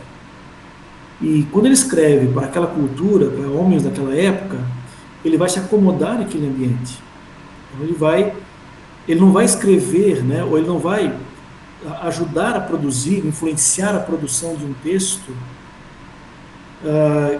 que vai ser lido por homens e mulheres do século XXI, mas do primeiro milênio antes de Cristo, do milênio antes de Cristo, né? E depois de Cristo. E aí a nossa necessidade de procurar entender o texto dentro da cultura em que ele foi produzido, né? Se conseguirmos fazer isso assim com tranquilidade e não tendo medo de fazer as perguntas ao texto, a gente vai resolver muito dessa confusão aí que a gente faz, esse conflito com a ciência. Se a gente tiver coragem de fazer as perguntas ao texto, né, e encontrar nele as respostas que a gente precisa aí para redimensionar nosso diálogo, né? E aquilo que falou Daniel também, eu acho assim, profundamente coerente, né?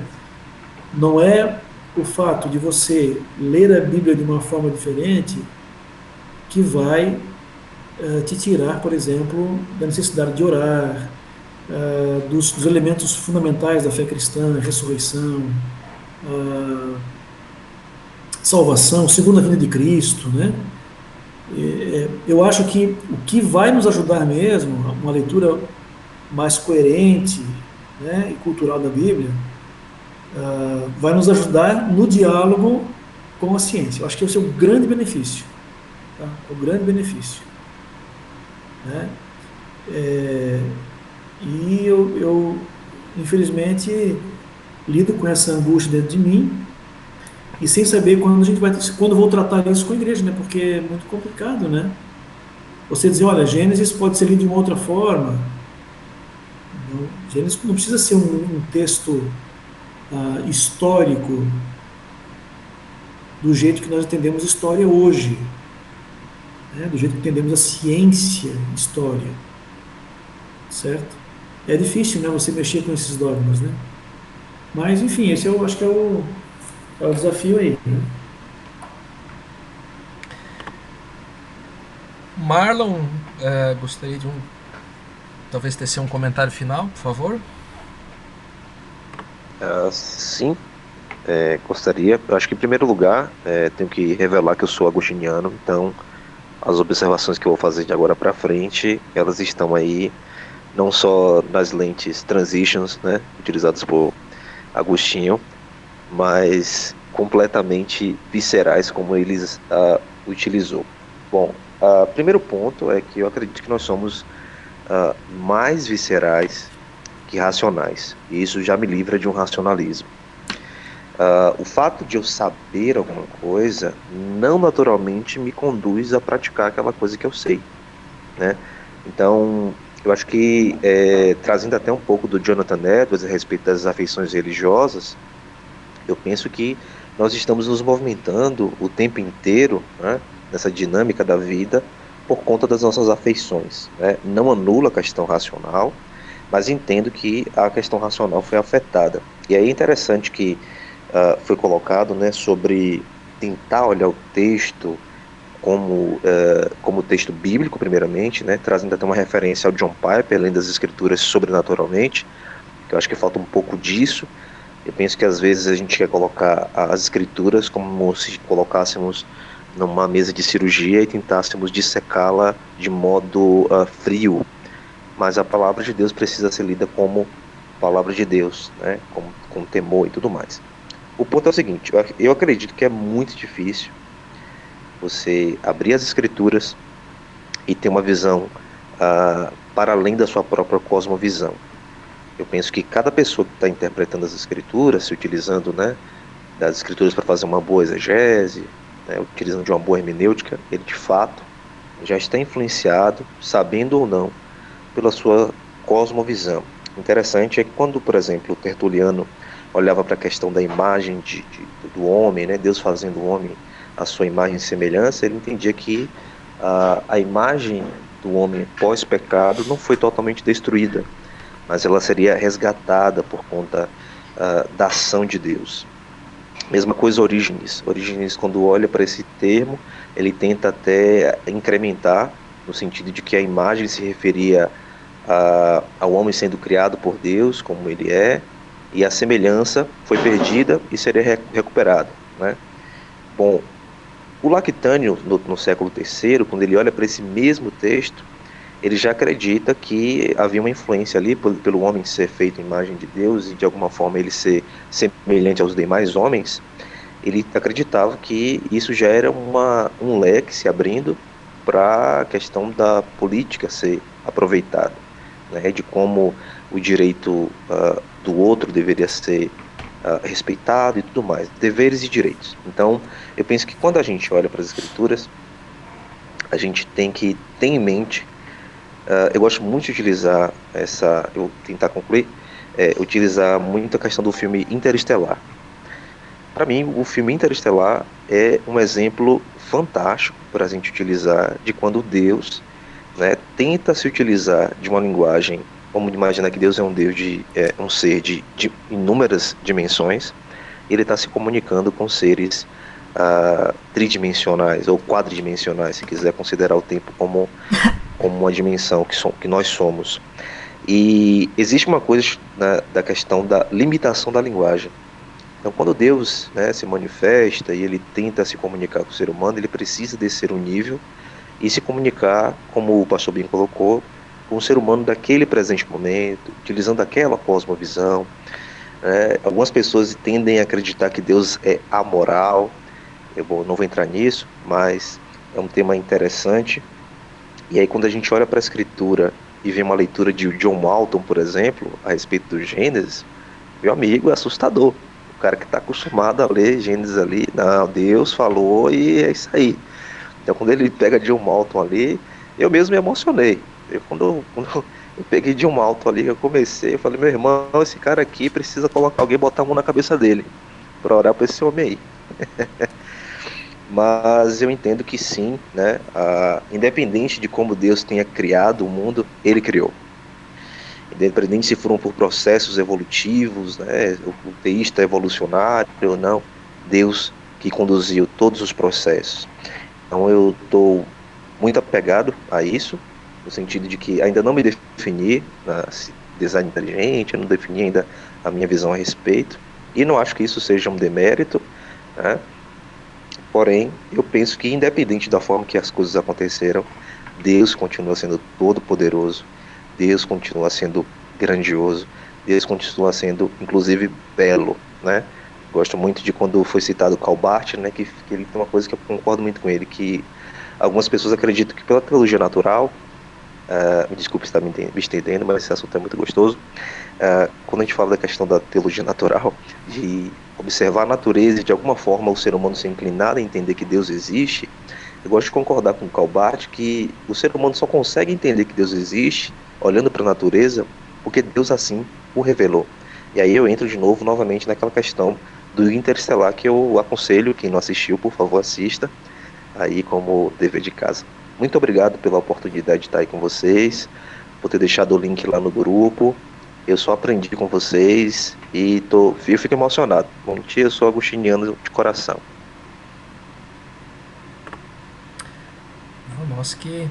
Nós que agradecemos a visita, né? Eu vou fazer o seguinte, vou passar pro Cid Paulo para os comentários, depois retorno então para o Kesk, que eu acho que eu estava atendendo uma ligação do ministro da Justiça. Tô brincando.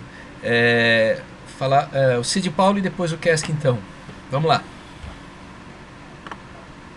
A minha fala agora é dentro da questão que vocês abordaram sobre a questão da hermenêutica, né? Um trabalho fantástico do pastor, melhor dizer, do Dr. Edson Farias Francisco, né? Ele fez o manual da Bíblia Hebraica. E ele traz uma questão que eu achei interessante com relação à questão linguística, né? Aquela parte lá que ele vai falar sobre o que está na Septuaginta, né? Com relação à tradução que a gente tem no latim, né? Para Mar Vermelho, né? Na verdade, no hebraico é Mar de Junco, né? E aí teve aquele problema da tradução, né? Que infelizmente desconsiderou, né? Algumas questões ali na época, né? Eu acho que esse é um grande problema, às vezes, na interpretação, né? Está intimamente ligado à questão linguística, né? Dentro do que o senhor falou, né, como pastor, né, como é que eu vou falar para essas pessoas? Vou criar um novo céu e uma nova terra para explicar dentro dessa realidade do que a ciência moderna, né, desse conhecimento que a gente adquiriu, que eu tenho adquirido graças a ABC2, né? Então, acho que tem um fator linguístico também, né, que acho que se a gente tivesse também um pouco de noção de hebraico, né, facilitaria muito, né, essas questões, né? Essa aí que eu queria falar para vocês. Ok. Agradecemos as contribuições. Agradecemos também a visita. Cláudio, por favor. A Joia estava atendendo uma ligação aqui. Não era do ministro, não era do meu pai.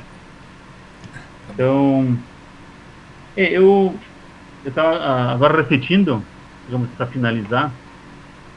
Inicialmente, pelo menos na minha vida de fé, eu não achei importante a questão do evolucionismo, não, porque naturalmente já aceitava como criação de Deus, mas à medida que, digamos, tu vai entrando dentro de debates e posicionamentos, isso vai sendo algo assim muito importante, acho que para cada um de nós, não só a questão do evolucionismo, mas toda a parte científica e as provas de fé. E isso foi crescendo, eu acho que vai sendo algo crescente para nós. É importante a gente realmente ir atrás. E também dentro da minha área de pesquisa, algumas constatações sim, me fizeram cada vez menos acreditar na evolução, porque eu trabalho na área de fruticultura e a gente vê que os saltos, existem as chamadas pequenas transformações, eu creio que Deus ele fez isso porque as eras que nós passamos foram as mais diversas e a possibilidade genética tem que ter essa possibilidade quando que vem diferentes tipos de clima, né?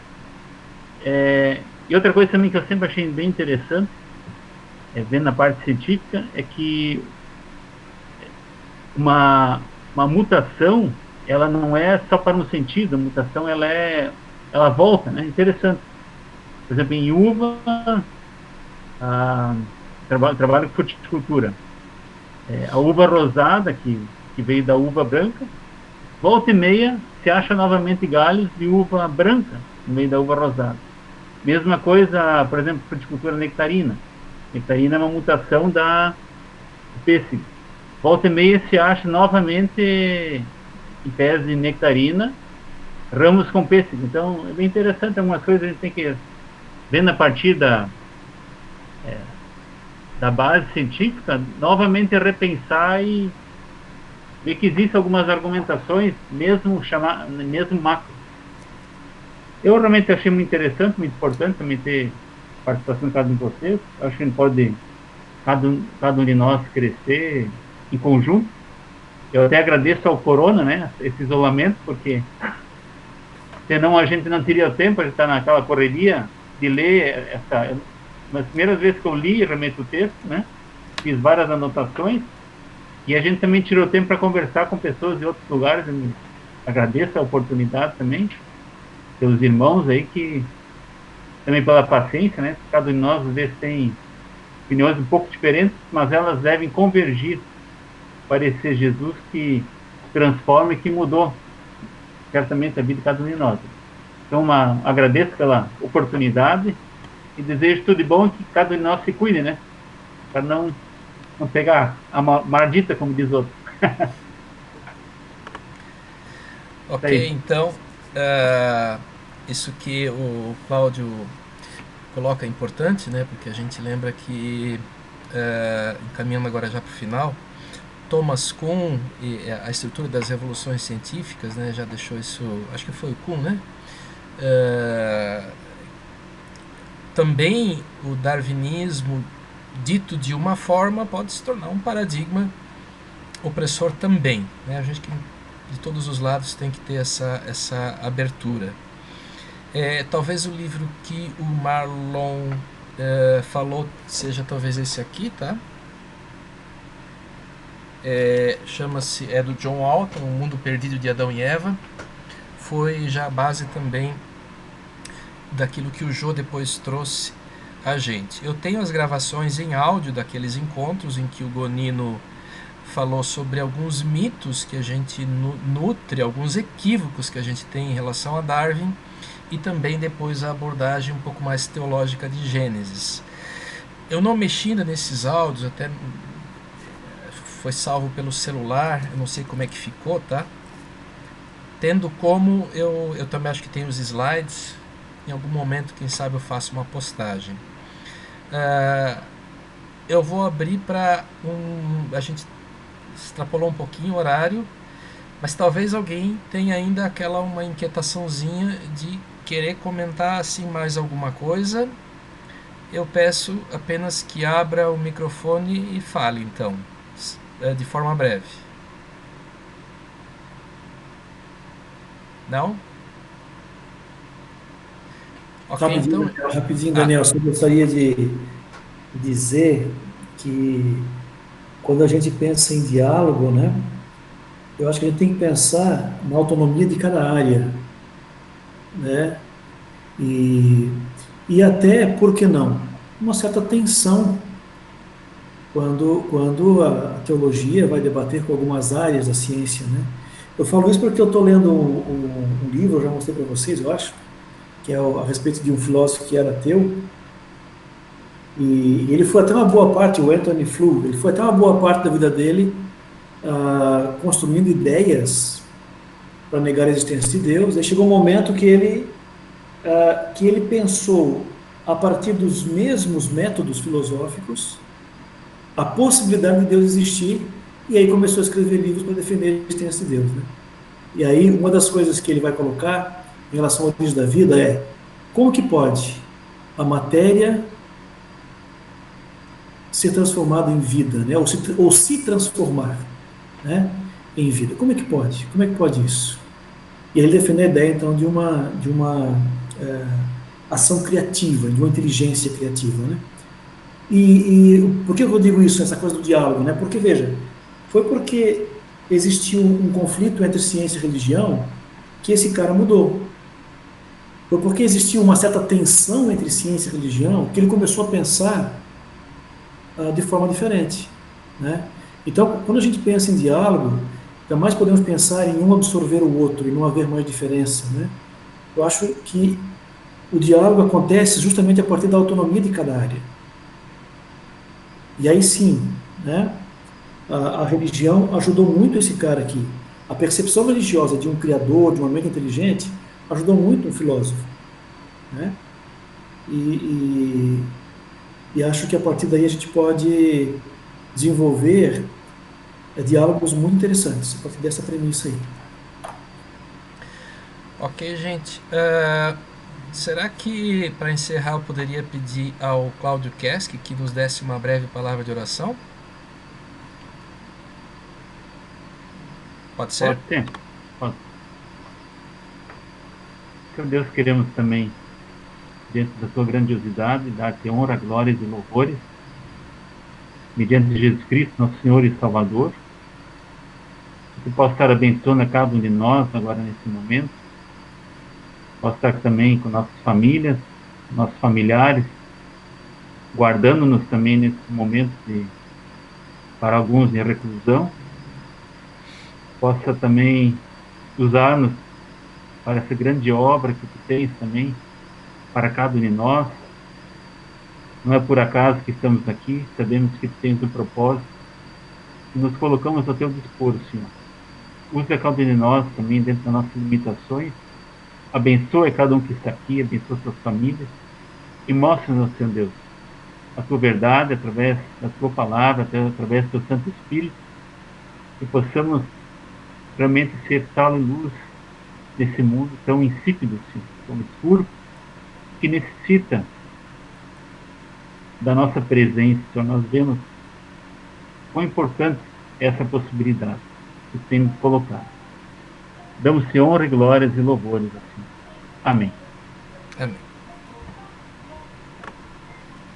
O Keske, a gente vê que é um cara solicitado, né? Gente, eu vou postar aqui as referências e vou cobrar durante a semana, né? Porque a gente acaba citando leituras que cada um está fazendo. Nem sempre a gente dá conta de anotar tudo aqui. Que eu vou postar algumas coisas no nosso grupo aqui de Rio do Sul. Os colegas do Nordeste, né? Agradecemos muito a presença de vocês. O Cid Paulo acho que já saiu. Ao Marlon, obrigado pela visita. Vou continuar postando os convites no grupo da liderança, ok? Passamos um pouquinho do tempo, mas o assunto é importante. Um abraço para vocês, que Deus os abençoe. E logo eu posto o link também dessa postagem. Boa noite a todos. Boa noite, um abraço a todos. Boa noite, grande abraço. Boa noite, grande abraço a todos também. Boa noite.